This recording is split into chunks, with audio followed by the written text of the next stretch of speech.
Good morning, folks. Well, this morning for me, it's 4 something in the AM, and I am walking down this street that I actually tend to frequent around this time. I love this time period because most of the annoying stuff is at home asleep to some capacity. So get a lot of time to yourself. Get the lay of the land, the run of the land. I'm sorry. I was thinking yesterday about Looney Tunes. That tends to be one of my go-tos when I don't know, I'll just be sitting and want to kind of zone out. I'll watch some Looney Tunes. It's a habit carried over from childhood, but I'm at a point now where I can understand what I'm seeing in a way that I couldn't when I was a kid. And I really do, I think at this point, from my perception of that whole, animated genre, I think Bugs Bunny might be one of my favorite characters ever. Hell, he might be one of my favorite, fictional characters ever. And it really wasn't until recently that I understood why. And I think that there's a lot that can be learned from Bugs Bunny that we can kind of carry on in our own lives. Sorry, I just heard a weird sound to my left. The only thing about being out this early or being out super late at night, super early in the morning is you tend to run into less. But when you do run into stuff, it tends to be really effing creepy. Anyway, but Bugs Bunny,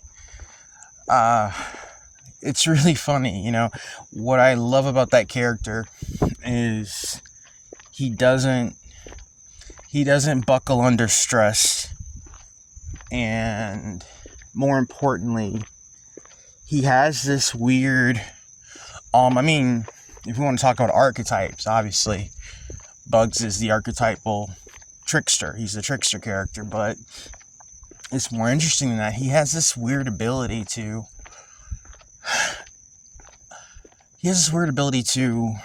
expose the absurdity of a given situation.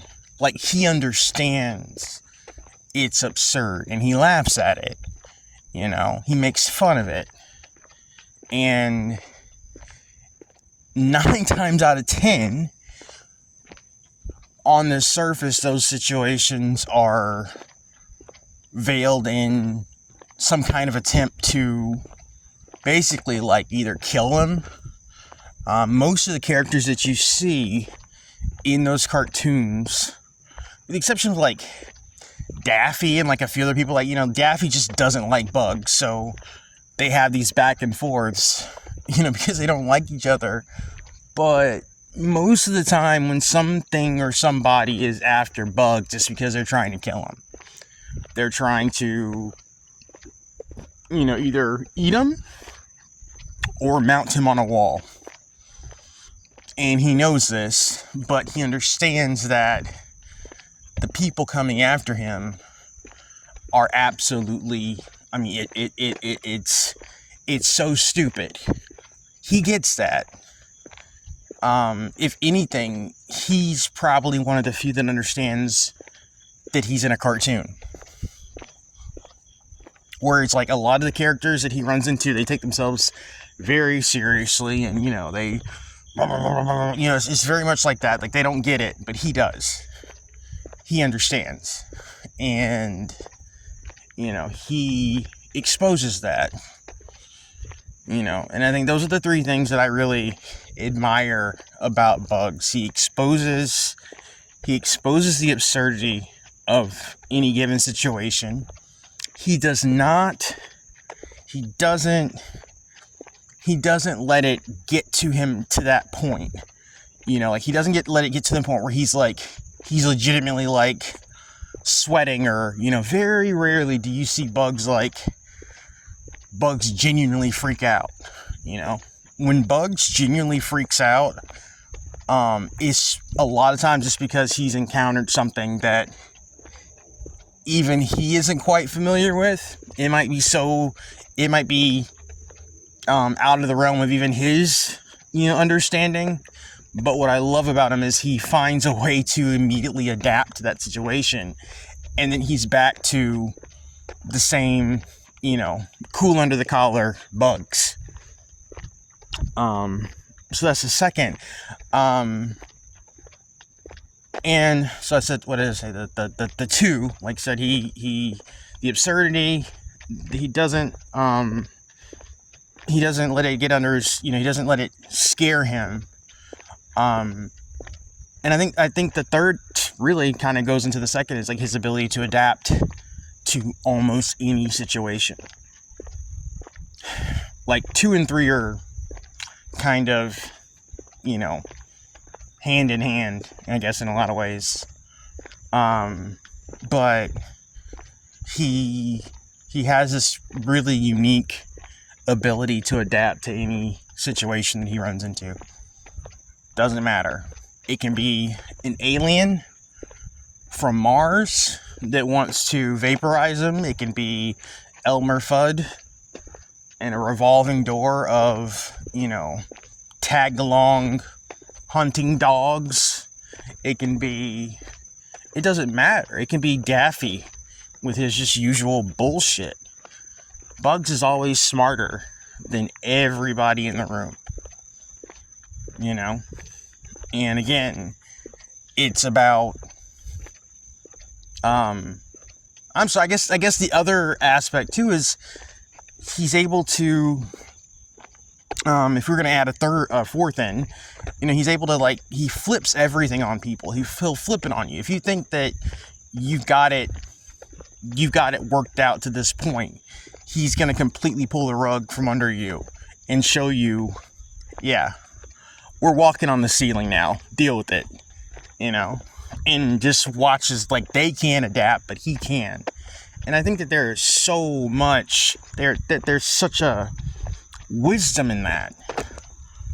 I hope I haven't lost you, because I know I've been talking for 7 minutes about a cartoon character, but there's so much wisdom in that, you know.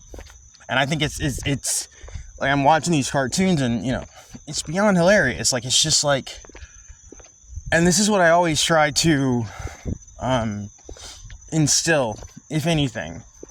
If you don't take anything from what I'm just take away, like, that's how you have to deal with these opposing forces. That's how you have to operate in this clown world. You have to expose it. But not in a way that, you know, in a way that makes them, in a way where, like, they have to, it leaves them with the bill, you know? That isn't a detriment to you. You know, you leave them with the bill. You let them deal with it, you know? But you also, like I said, you expose it. You show how insane it is. And most importantly, you laugh.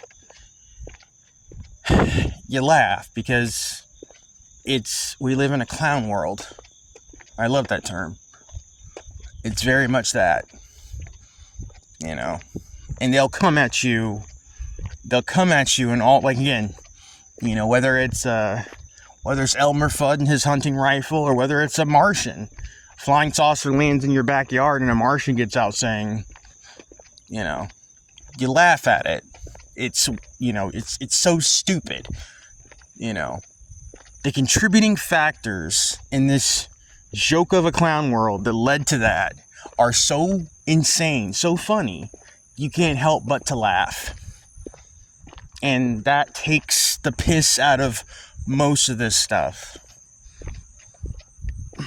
If I didn't have that, you know, a lot of this would be a lot more difficult than it is. And you still have your difficult days and you still have your difficult times. But that's a magic, man. That's a power in itself, to be able to take the piss out of so much of this stuff. Like, I don't care who you are. I don't care what you're doing. You know, when I started understanding that it was far more beneficial for me, you know, to not be afraid when, you know, strange cars, you know, drive in front of my house at weird times of the night and just drive slowly and just, you know, the thing they do, they just like, they look, you know, that's supposed to instill some type of fear. I just laugh now, or I'll look at them back. It's like, bro, if you're going to do something, you're going to do it. You're not. You're just trying to instill an emotional reaction right now. So I'm going to laugh at you because you're tantamount to a cartoon character right now. Be very, very quiet. I'm hunting rabbits. That's most of these sons of bitches. And once you understand that, you laugh at it. He thinks he's doing something, but actually he's Elmer Fudd. Anyway, I hope you guys got, you know, try to avoid, you know, the assortment of Acme explosives, though. Those things never bode well for anybody. But I hope everybody's doing okay. And I'll talk to you when I talk to you. Bye.